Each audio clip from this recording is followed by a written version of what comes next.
We start in the famous Deschank prison, where Dale Lacey, the director, is preparing to retire after 30 years of service. On his last day of work, the old man prepares breakfast for his blind wife, gives her a tender goodbye kiss and leaves. But Lacey does not appear in prison. Instead, he drives to a lake in the woods.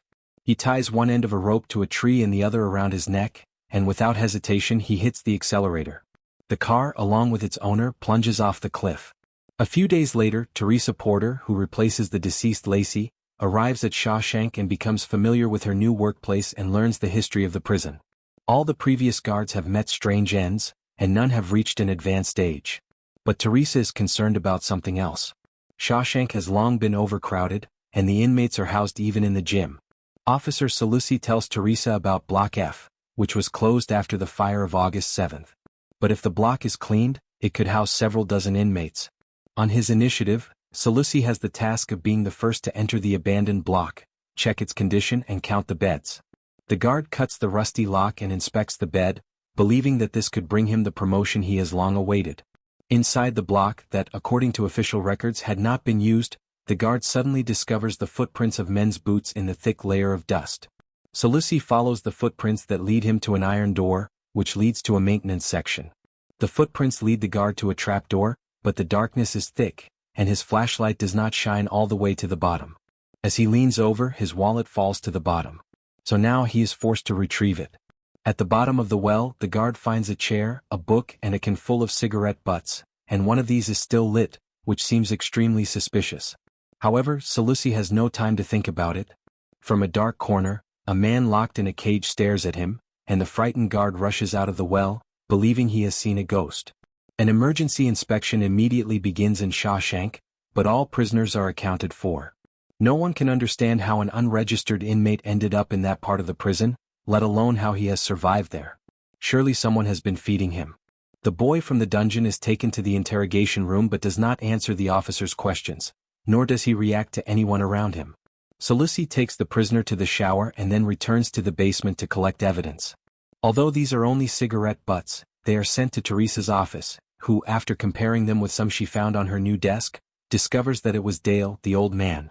There is not much information about the prisoner in any official files or Dale Lacey's personal records. There are no missing persons records or fingerprints that match him. Teresa fears the incident could hurt Shawshank Prison and ruin her career, so she orders everyone to keep quiet about the terrible discovery for now to avoid attracting unwanted attention. She then personally interrogates the mysterious prisoner, and for the first time in a long time, the boy speaks and says the name of Henry Dibber.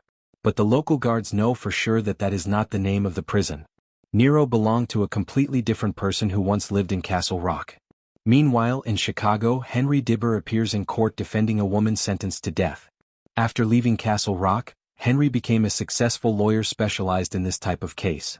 In this specific trial, the lawyer fails to win and visits his client for the last time. Upon hearing his last words, Henry has a flashback of the moment when the old sheriff found him in the middle of the bot when he was just a child. Everything before that moment has been erased from Henry's memory.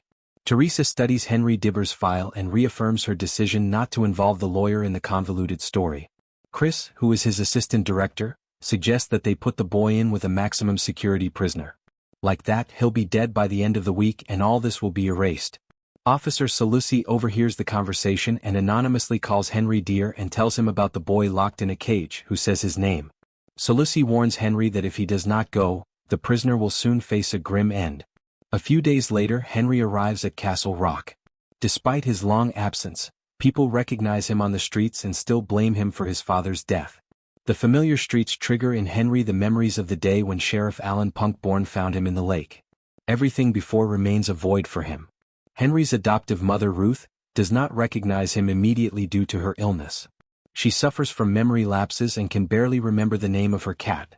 However, her boyfriend, old Sheriff Alan, knows instantly who is in front of him and asks him, "What has the boy come back for all this time?" The mysterious prisoner sits alone in his cell with a look that would make anyone's hair stand on end. The worst thing is that he seems to be able to influence with his mind, since he manages to make a mouse walk right into a trap.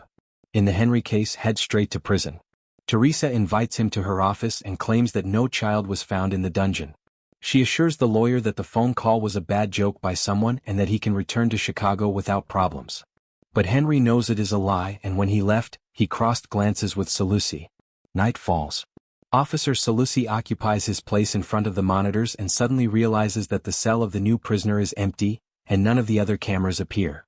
The boy reappears a second later, but now in the hallway cameras, looking directly at the camera. His piercing eyes cause a vision to the officer, who can see the corpses of all his colleagues behind him. Tusky gives the alarm and leaves the office to stop the criminal, but in the hallway, it turns out that all the guards' colleagues are alive. The scene that is seen in the monitors is just a vision, and the boy never left his cell.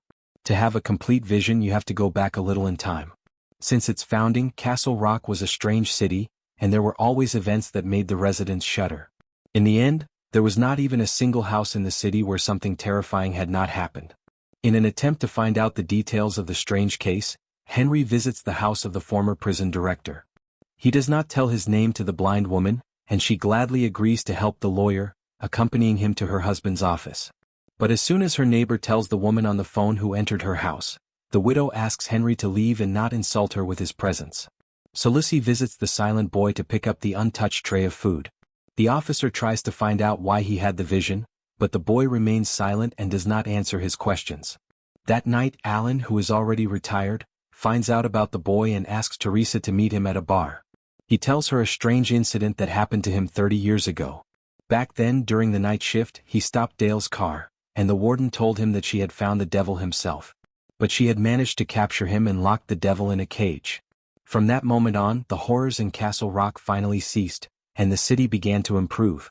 But if Teresa frees the child, the city will once again plunge into darkness. After the conversation with the sheriff, Teresa and the deputy director, Rips, go down once again to the well where they found the boy and try to understand why Lacey, who was an upright and kind man, could keep a young man locked in a cage for years. There, Rips finally manages to convince Teresa to put the boy with a dangerous criminal so that he would kill him once and for all, and he can start his new position without worrying about stories of demons. So they put him in a cell with the most dangerous inmate, in the hopes that the criminal will free the prison of the unwanted guest. At first, everything goes according to plan. As expected, the prisoner gets irritated with the silent neighbor and looks for a reason to start a fight. But the boy does not react to the provocations. He limits himself to asking the giant not to touch him or he could get sick like him. Henry spends the night in a bar. There, he manages to see Salusi and sends him a note with the message so that they can talk outside. Salusi informs the lawyer that he does not know where the prisoner is.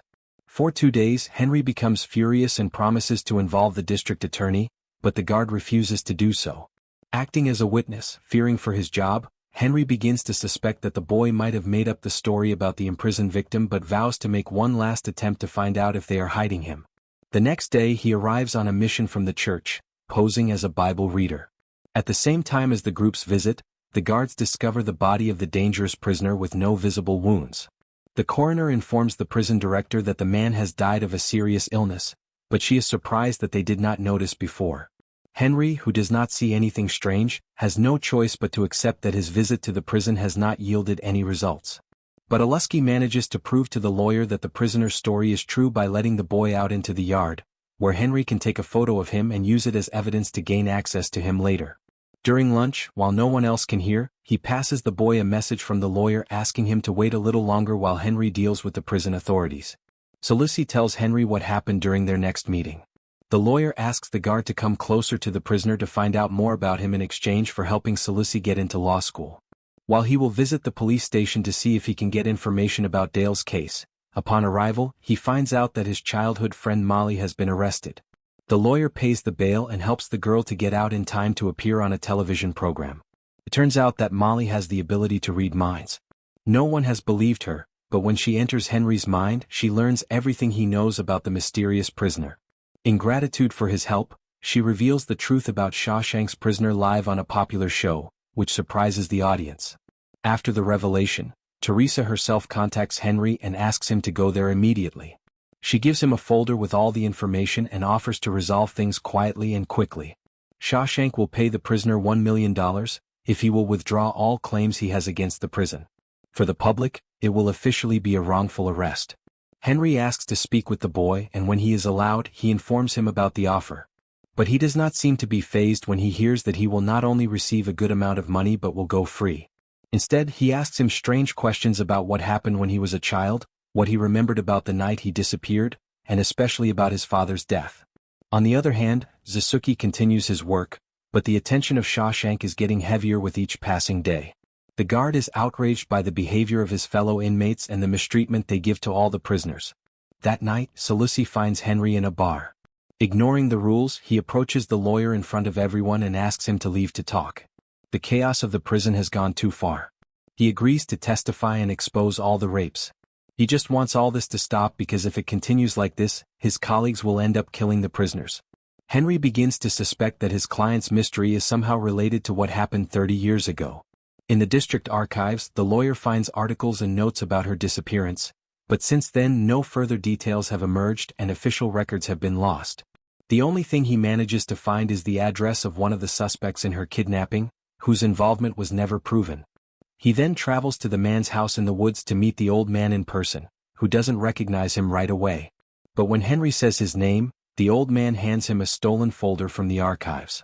Henry tells Alan about the conversation with the old man, but the sheriff asks him to stop searching for the truth. With so many obstacles, Henry regrets having returned to Castle Rock and tells Salusi that he will drop the case and return to Chicago. This news finally drives the young guard crazy, who takes out his service pistol and kills all the colleagues he finds while walking through the prison. After several minutes of extreme tension, Henry reaches the prison and talks to Salusi, who is willing to surrender but ends up being shot down by the other officers. Before leaving town, Henry installs a surveillance system in his mother's house to keep her safe. He downloads the app on Alan's phone and asks him to watch the woman while he is away. However, Henry is forced to change his plans as that night the boy was released. And since he has nowhere to go, Henry, bound by his client-attorney contract, drives to jail to assist. With the help of Molly, they install him in their studio. There, he has the basics for the moment. At least he won't sleep on the street at night. The boy comes out of hiding to walk around Castle Rock. He feels attracted to an ordinary house where a children's birthday is being celebrated. As soon as the boy is close to the family, the atmosphere changes. The next day, when Molly's friend Jackie visits the studio, the boy has already returned. Meanwhile, Henry and his family head to a bridge that is being dedicated to Sheriff Allen for his years of service, but the event is marred by another incident. Ruth loses control of reality, and in the face of everything, jumps into the water and must be rescued before she drowns.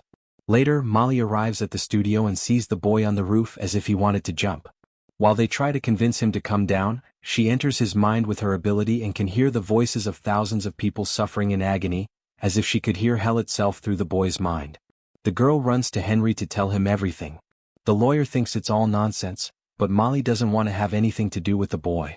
So, she tells Henry to find another place for him, and he has no choice but to take him to his mother's house. But the young man's behavior scares Henry once again.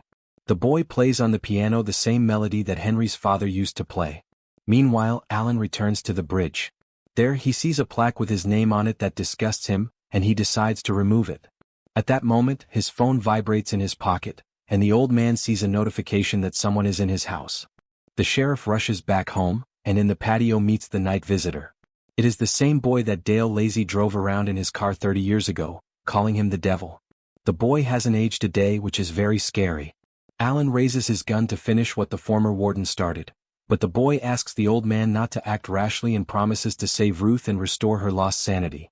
Over the past few years, as Henry leaves the house to bring his mother from the hospital, the boy rummages through Henry's late father's suitcases.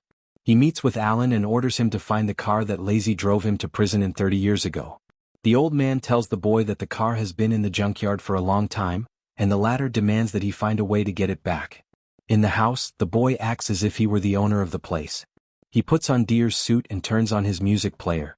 When Ruth returns home and sees the stranger, she feels bad and sick, and then reveals that the suit he is wearing is the same one that Deer was buried in 30 years ago. Feeling that things are going too far, Henry decides to get rid of the visitor, takes him to a psychiatric clinic, and leaves him in the hands of the staff to be treated. But the next day, the boy returns to the Deer house and continues to act as if everything belongs to him. Alan finds the car of Dale and gives cash to the owner of the warehouse to allow him to take it with him. He returns to Ruth's house but finds the boy with a deep wound on his hand. Inside the house, it is a complete disaster. Everything is destroyed. There is blood on the floor, but there is no sign of Ruth. At that time, Ruth is hiding in the barn, silently loading her gun. Her nerves are on edge, and in her eyes, we can see that she has seen something out of this world. In a small flashback, we can see that when the boy returned to the house, Ruth thought she saw her late husband in it. A news report about a fire in the psychiatric clinic made her realize that the boy is a real threat. The strange boy was much more terrifying than Ruth could have imagined. He invited Ruth to dance and answered all her questions, proving that she had finally returned home. Ruth did everything she could. She tried her best to play along with the stranger, but he noticed her anxiety and offered her a sedative. Luckily, the woman managed to trick the boy and escape from him to find her gun and protect herself. Finally, we return to the present and Ruth waits with bated breath. But when she manages to get a glimpse, she discovers that it is Alan lying on the floor in front of her. The next day, a couple moves to Castle Rock. They have bought Dale's old house and plan to open a creative rec hotel in the attic. They find dozens of the boys' paintings and they are very attracted to them. So, they decorate the house in Halloween style. The first guests arrive that same day, eager for the much-talked-about interactive experience that turns into a massacre when the new owner murders the guests in the living room. Upon returning home, Henry finds the boy again. There he shows him Alan's body, still lying on the floor of the barn. The boy tells Henry that he has waited for him for 27 years and that they must now go to the forest. But the policemen who arrive seem to have other plans, and the strange boy runs away, leaving Henry to deal with the problems alone. That night, Henry decides to enter Dale's house to finally find information about his mysterious prisoner. The man enters through the basement and goes up the stairs to the living room, which is covered in portraits of the mysterious boy. But one painting particularly catches his attention. In it, the lawyer sees the boy in the same clothes that he appeared in the brochure during his disappearance. The owners of the house discover the intruder in their gallery and out of habit, try to get rid of him, but Henry manages to escape outside, where Jackie comes to his aid. For another mile, Side returns home. On the stairs, she finds the boy, and he tells her that only she can help him because she knows him well. Molly does not understand what he is talking about but follows the guest up the stairs and agrees to listen to him. The boy describes the girl's room and all his childhood in great detail. Then he tells her that in another reality he is also Henry Deer, a scientist who invented a cure for Alzheimer's with the promise of curing his mother. One morning he receives a call that his father is seriously ill. So he decides to return to Castle Rock and his old house in this alternate town. The diver's house is no different from the current Henry Deer visited, but this Henry's life has many differences. At night, the power goes out in the house and Henry has to go down to the basement to find the circuit breaker, but along with the electrical panel he finds something else, a cage with a teenager locked up, the missing Henry Deer. The police and social services arrive at the scene and examine the boy but say nothing more than the name of the young owner. Among his father's tapes, Henry finds one with explanations. Deer Sr. tells how a teenager appeared at his door, claiming that the man was his adoptive father and his name was Henry Deer. Henry Deer and Molly decide to visit young Henry, who was found in the cage. The couple tries to find out his version of events, but a fire breaks out in the shelter, and the teenager is taken to the police station. Molly and Henry meet with the boy, but he continues to act strangely. They insist that he, Henry, calls and says they urgently need to go to the forest because there is little time left. The police agree to hand the boy over to Molly, but they assign Officer Salusi to escort them. Suddenly, the teenager runs deep into the forest without offering any explanation. Henry and Molly chase him, but the boy suddenly stops as if he was caught between two worlds. Molly manages to read his thoughts and see what young Henry is seeing, but while she is witnessing the events, the Alusky officer appears behind them and fires his gun. Molly falls to the ground before dying. He asks Henry to help young Henry return to his world. At that moment, something strange happens again. Henry sees people from different times who ended their lives in this forest. Suddenly, everything disappears and he finds himself alone in the same place, but now in the middle of a snowy winter. He runs to the cliff to get a better view and sees Sheriff Alan Punkborn, finding the boy and calling him Henry Deer. Now the boy asks Molly for help. She says they need to convince Henry to go to the forest and find the passage between the worlds to restore everything to its former state. Teresa, the director, arrives at Molly's studio and gives her a figure that appeared in her house and fears that it is a threat from the boy. She does not want to die. She just tried to handle the situation as best as possible, something that did not work for her. Because of this, an arrest warrant against the boy is issued, who is found in the cemetery visiting Deer's grave.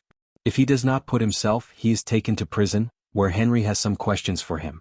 But before that happens, he reacts and manipulates the situation so that he and Henry are locked in the same cell and then incites the prisoners to mutiny and eliminate all the guards. The boy asks Henry to accompany him to the forest, but when they cannot reach an agreement, he raises a gun and forces the lawyer to obey. The boy and his captive arrive at a familiar place, and Henry remembers the day he pushed his father off the cliff. He did it on purpose to protect himself and his mother from the crazy tyrant that his father was. For the first time since they met, the sweet face of the boy twists into a terrifying grimace, and Henry realizes that Dale Lacy was right.